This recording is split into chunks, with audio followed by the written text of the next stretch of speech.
If I told you that you could build a stronger, more resilient mind the same way you build a stronger body, would you believe me? Think about it. If you wanted to get physically stronger, you wouldn't just wake up one morning, walk into a gym, and deadlift 300 pounds without any training. You'd start small, maybe with light weights, body weight exercises, or just learning the right form. At first, it would feel awkward, maybe even frustrating, but over time, as you showed up consistently, your muscles would adapt. You'd get stronger. Same is true for your mind. But here's the thing most people don't realize. Mental strength isn't just about willpower. It's not about pushing through with sheer force. It's about conditioning, repetition, and intentional effort. You don't just wake up one day with a disciplined mind. You train for it. One thought, one decision, and one challenge at a time. Imagine two wolves living inside your mind. One wolf represents fear, doubt, laziness, and negativity. The other represents resilience, discipline, growth, and positivity. Every single day, these two wolves battle for control. And do you know which one wins? Every time you indulge in self-doubt, avoidance, or negative thinking, you strengthen the wolf of fear. But every time you choose self-discipline, push through resistance, or shift your mindset, you feed the wolf of growth. This is mental training. It's not about eliminating negative thoughts. That's impossible. It's about choosing which thoughts to strengthen and which to let go of. 1. Build mental endurance through small wins. Most people believe that mental toughness is about making massive leaps, radical transformations overnight. But just like physical strength, mental discipline is built through small, consistent wins. Think about how an athlete trains. They don't start by running a marathon. They start with 1 mile, then 2, then 5. Their endurance builds gradually.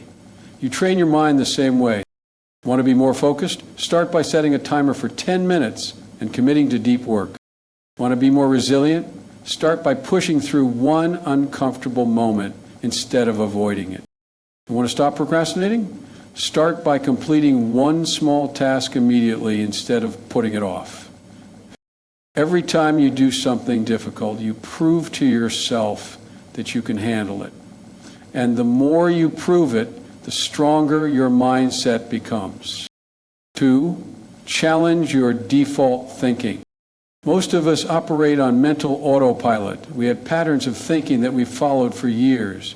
Beliefs about ourselves, the world, and our abilities. But if we never challenge these patterns, we never grow.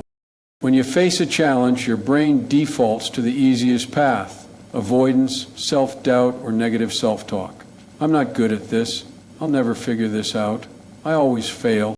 But here's a powerful practice. The next time your mind feeds you a limiting belief, pause. Ask yourself, is this actually true, or is this just my comfort zone speaking? Most of the time, these thoughts aren't facts, they're habits. And the good news is, habits can be changed. 3. Train with intentional discomfort. Growth doesn't happen in comfort zones. If you want a disciplined mind, you have to be willing to put yourself in situations that stretch you. Push yourself to do things that feel hard. If you avoid discomfort, you weaken your mental muscles. Face small challenges head on. Develop a sit-with-it mindset. When you feel frustration, fear, or resistance, don't escape it. Stay with it, observe it, let it pass. Lean into fear instead of away from it. If something scares you but aligns with your growth, it's probably a sign you should do it. The more you expose yourself to controlled discomfort, the stronger your mind becomes. 4. To recovery is part of training. Even the strongest athletes rest. If you push your body too hard without recovery, you burn out. The same applies to mental strength. Rest, reflection, and self-care are not weaknesses. They are essential parts of building a resilient mind. Sleep matters. A tired mind is an undisciplined mind. Mindfulness sharpens focus. A scattered mind is a reactive mind. Journaling builds awareness. A mind that knows itself is a mind that can be trained. Training your mentality isn't about constant hustle. It's about strategic effort. Know when to push and when to pause. Final thought, discipline creates freedom. Most people think discipline is restrictive, that it takes away freedom. But the truth is, mental discipline gives you more freedom than anything else. The freedom to stay calm under pressure. The freedom to control your reactions. The freedom to push past your old limitations. The freedom to build the life you actually want instead of settling for the one your fears create. So, if you want a stronger mind, start training it today. One thought, one action, one challenge at a time. Because the strongest minds aren't born, they're built. Embrace discomfort as a teacher. We are wired to avoid pain. It's in our biology. When something feels uncomfortable, physically, emotionally, or mentally, our natural instinct is to retreat, to seek safety, to move toward what is familiar and predictable. But here's the paradox. Everything we truly want in life, growth, success, confidence, deep relationships, and resilience, exists on the other side of discomfort. Discomfort isn't the enemy. It's the classroom where we learn, stretch, and evolve. The most disciplined, successful, and fulfilled people in the world aren't the ones who avoid discomfort. They're the ones who have learned to lean into it, learn from it, and use it as fuel for transformation. We've been taught the wrong definition of comfort. From an early age, we are conditioned to seek comfort. We are told to avoid mistakes, to play it safe, to follow the right path. Society celebrates certainty and predictability. The problem? Growth doesn't happen in comfort. Think about every major achievement in your life, whether it was mastering a skill, pushing through a tough situation, or becoming a better version of yourself. Did it happen because things were easy? Or did it happen because you faced something difficult, sat with the discomfort, and came out stronger? The truth is, the most powerful lessons in life are often disguised as struggle. The key is learning how to use discomfort instead of fearing it. 1. The science of discomfort and growth. Your brain is designed to keep you safe, not to make you grow. When you step outside of your comfort zone, whether it's speaking in public, taking a risk, or trying something new, your brain registers it as a threat. It triggers the fight or flight response, flooding your body with stress hormones. But here's the key. Discomfort doesn't mean danger. It means you're expanding. The greatest performers, athletes, and leaders understand this. They retrain their brains to see discomfort as a sign of progress rather than a warning to stop. The zone of proximal development. Psychologists call this concept the zone of proximal development, ZPD, the sweet spot between what you already know and what is just beyond your current ability. This is where real learning and transformation happen. If something is too easy, you don't grow. If something is too overwhelming, you shut down. If something is just beyond your reach, your brain adapts, rewires, and strengthens. The challenge is training yourself to stay in that zone, even when it feels uncomfortable. 2. Reframing discomfort, a shift in perspective. Most people view discomfort as a stop sign, but what if instead you saw it as a green light? Discomfort is a signal for growth. When you feel nervous before a big opportunity, it means you're stretching yourself. When you feel frustrated while learning a new skill, it means your brain is rewiring. When you feel resistance before doing something difficult, it means you're about to grow. Instead of thinking, this feels uncomfortable, I should stop, train yourself to think, this feels uncomfortable, that means I'm on the right path. Ask yourself, what is discomfort trying to teach me? Every uncomfortable moment in life carries a lesson. Instead of running from discomfort, start asking, what is this teaching me about myself? What skill or strength am I developing through this? How will I look back on this moment 5 years from now? When you shift from fearing discomfort to learning from it, everything changes. 3. How to train yourself to embrace discomfort. Embracing discomfort is a skill, one that can be trained like a muscle. Here's how. Step 1, start small. Build your discomfort tolerance.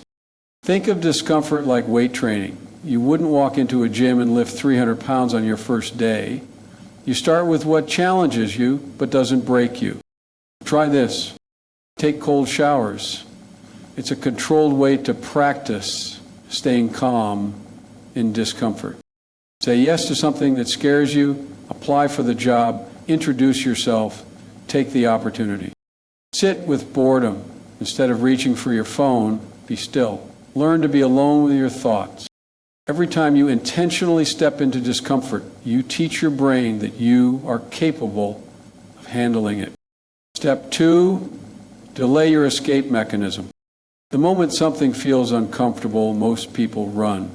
They distract themselves, procrastinate, or quit. Instead, train yourself to pause. Before quitting a difficult workout, do one more rep. Before backing out of a conversation, take a deep breath and say what you need to say. Before avoiding an opportunity out of fear, ask yourself, what's the worst that could happen? When you stop running, you realize discomfort isn't as scary as it seems. Step 3, use discomfort. Keep a journal of moments when you leaned into discomfort. Every time you faced something hard and pushed through, write it down. Over time, you'll have a record of proof that you can handle more than you think. 4, the difference between good discomfort and destructive pain. Let's be clear, not all discomfort is good. There's a difference between growth discomfort and destructive pain. Growth discomfort is when you're pushing yourself towards something meaningful, learning a new skill, building resilience, stepping outside your comfort zone. Destructive pain is when you're in a toxic environment, pushing yourself past your limits, or ignoring your well-being. The key is to know the difference. Discomfort should challenge you, but it should never break you.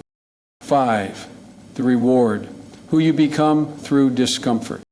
At the end of the day, embracing discomfort isn't just about achieving goals. It's about who you become in the process. The confidence you gain when you stop running from fear. The resilience you build when you push through challenges. The wisdom you develop when you see every struggle as a lesson. Most people wait for life to get easier, but the truth is, life never gets easier, you just get stronger. So the next time you feel discomfort creeping in, the fear, the doubt, the resistance, don't run. Lean in, because discomfort is not the enemy, it's your greatest teacher. Rewrite your inner dialogue. The way you speak to yourself matters. It shapes the way you show up in the world. Your inner dialogue, the words you whisper in your own mind, the thoughts that play on repeat, the stories you tell yourself, becomes the foundation of your reality. If that foundation is built on doubt, self-criticism, and fear, it will crack under pressure.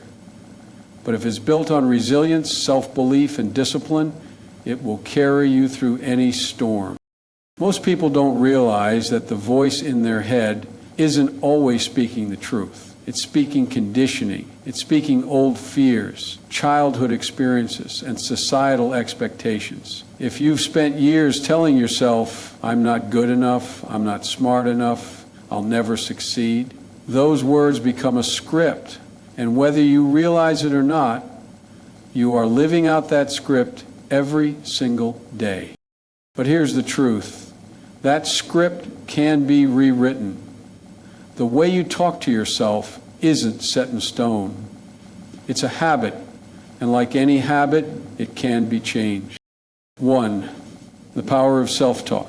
Your brain is always listening to what you say, even when you don't say it out loud. Every thought, every mental repetition, every phrase you internalize becomes a message to your subconscious. And your subconscious doesn't question those messages. It takes them as truth.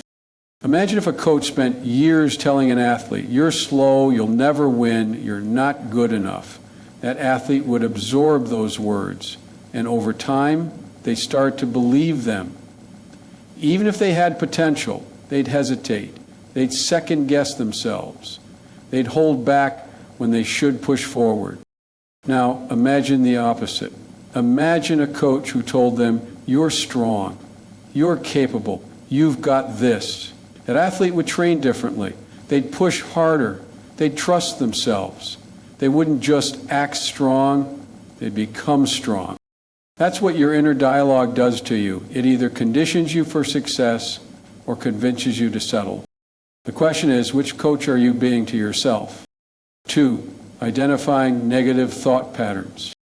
Before you can rewrite your inner dialogue, you need to recognize the words that are holding you back. Most of us don't even realize how often we talk down to ourselves because those thoughts have become background noise. Start paying attention. Notice the words that surface when you make a mistake, when you're struggling, or when you're about to take a risk. I always mess things up. I'm not good at this. People like me don't succeed. Why even try? It's not going to work out. I'm just not that kind of person. These statements feel like facts, but they're not. They're stories you've been telling yourself for so long that they feel real.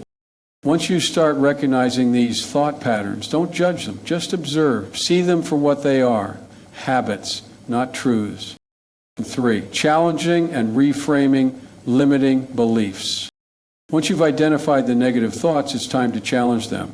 Ask yourself, is this thought objectively true? Where did this belief come from? Would I say this to a friend or someone I care about? What evidence do I have that contradicts this thought? If you constantly tell yourself, I'm not good at public speaking, challenge that belief. Ask yourself, is that really true? Or is it just something I've convinced myself of? Maybe you had one bad experience in the past. Maybe you just haven't practiced enough. Maybe you're comparing yourself to someone who has years of experience. Instead of saying, I'm terrible at public speaking, reframe it. I'm improving my public speaking skills every time I practice. I may not be perfect, but I am capable of learning. I have valuable things to say, and my voice matters. Your brain adapts to the language you use. The more you reframe your thoughts, the more natural they become. 4, the role of repetition in changing thought patterns. Rewriting your inner dialogue isn't a one-time event. It's a daily practice. Just like you don't go to the gym once and expect to be fit forever, you don't challenge one thought and expect your entire mindset to shift overnight. Repetition is key. The more you feed your mind with positive, empowering language, the more it becomes your default setting. Try these daily practices. Affirmations. Choose a few powerful statements and repeat them every morning. Say them out loud. Write them down. Feel them. Journaling. Reflect on your thoughts. When a negative belief comes up, write it down and then reframe it with a positive, realistic alternative. Visualization. Picture yourself succeeding. Imagine how you want to feel, how you want to think, and reinforce that image every day. Your brain doesn't know the difference between what's real and what's repeated. If you consistently feed it new, empowering thoughts, it will adapt. 5, surrounding yourself with the right voices. Your inner dialogue isn't just shaped by your thoughts. It's shaped by the voices around you. If you're constantly surrounded by negativity, doubt, and criticism, those messages will seep into your subconscious. Take inventory of the people in your life. Who lifts you up? Who supports your growth? Who encourages you to think bigger? At the same time, be mindful of the content you consume, the books you read, the podcasts you listen to, the social media you follow. It all shapes your inner dialogue. Choose wisely. 6, taking control of the narrative. Your inner dialogue is like a playlist that's been on repeat for years. If you don't like the songs, it's time to change them. But here's the thing, no one else is going to do it for you. No one is going to come into your mind and rewrite your story. That's your job. Every thought you think is a choice. You can choose to believe the thoughts that make you shrink, or you can choose the thoughts that make you grow. You can let your past experiences dictate your inner dialogue, or you can rewrite the narrative. It's not about lying to yourself or pretending everything is perfect.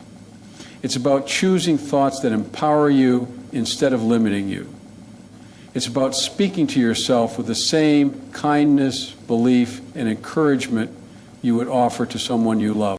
Because at the end of the day, the most important voice you will ever hear is your own. Consistency over perfection. Perfection is a trap. It's the illusion that if we do everything just right, if we make no mistakes, if we plan enough, prepare enough, and wait for the perfect moment, then and only then we will succeed. But that moment never comes. Perfectionism keeps us stuck. It convinces us that if we can't do something flawlessly, we shouldn't do it at all.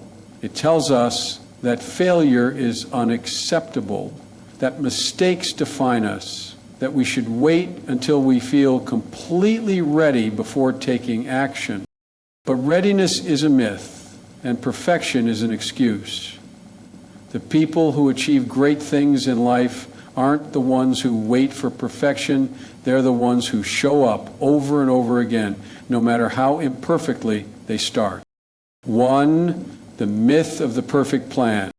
Most people spend their lives waiting. They wait for the perfect time to start, the perfect strategy, the perfect set of circumstances.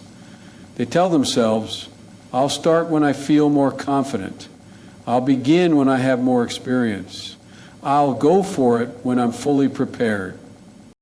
But perfection is paralysis disguised as preparation.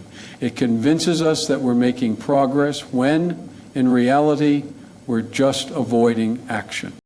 Think about the last time you set a goal but never followed through. Was it because you didn't want it badly enough?